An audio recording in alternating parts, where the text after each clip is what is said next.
What's up guys, Angler Matt Outdoors here with another video.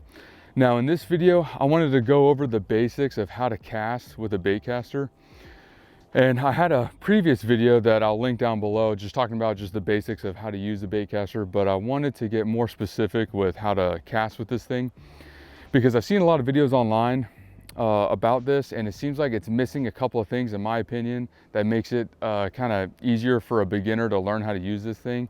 And when you leave it out, it just makes it a little more confusing. So let's just jump right into it. I'm gonna talk about the 2 or 3 things that I think makes it easier to kind of understand how to use a baitcaster, and I'll get right into showing you exactly how to cast with this thing so you can get going and start practicing yourself. So let's get right into it. Okay, let's just get the basics out of the way real quick. I covered this in my previous video, but you got your spool tension knob right here. So you're gonna adjust that back and forth. Basically, you just want your bait to be able to hit the ground without this getting a backlash. Now you can loosen it a little bit more than that if you want to. As you get going, you get better, but that's a good place to start. And the spool tension knob is basically the brakes that affects the end of the cast. So as that bait gets to kind of the highest point and starts to make its way down, it's gonna slow that bait down before it hits the water, okay? Now, you also have your brakes right here. This is the Xfinity, I think is what it's called, system. And you gotta push these knobs down to, let's make sure you can see it here. Now these braking systems, this affects the beginning of the cast. So this is a little bit more important because you think about it, I'll close it here. When you make a cast to begin with, it's harder to kind of feather it with your finger in that beginning cast as the bait shoots off. So you wanna make sure, when you're starting out, you're gonna wanna make sure these things are probably all of them are down. Make sure that you have your brake set as tight as it can go so that you can kind of practice it. And then as you get going, back off the brakes and you'll get to the point where, you know, you can just have a couple of them on maybe, and you know, you'll go from there. But spool tension knob, you're gonna adjust that per bait. So different size baits, different weighted lures that you're using, you're gonna wanna adjust that to make sure, because heavier ones, you're gonna need to be a little bit tighter, so on.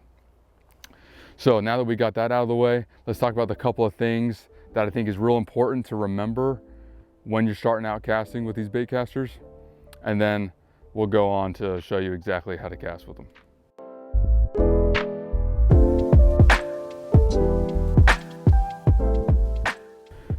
Okay, so the number one thing you got to keep in mind when you're using a baitcaster, in my opinion, is these things are made to cast sidearm.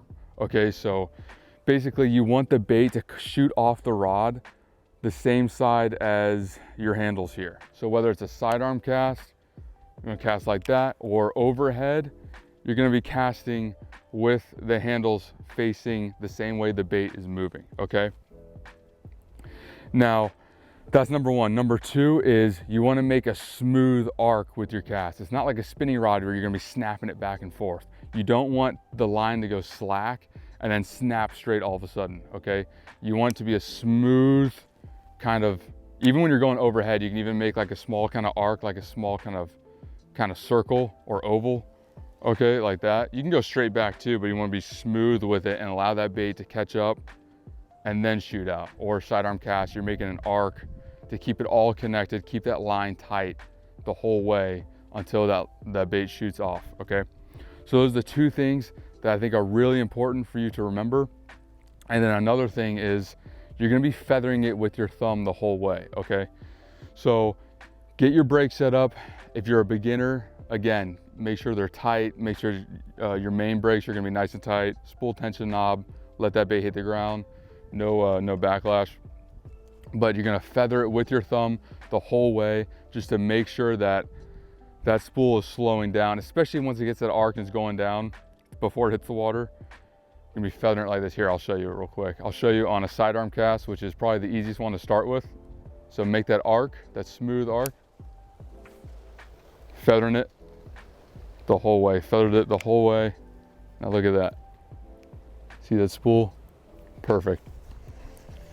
Okay, so again, you wanna press the button down here, make a nice little light sidearm cast like this, make a little smooth arc, feather it the whole way, and there you go, just like that. The sidearm cast is gonna be easier to start out with because you can make just a small little short little cast to kind of get used to it.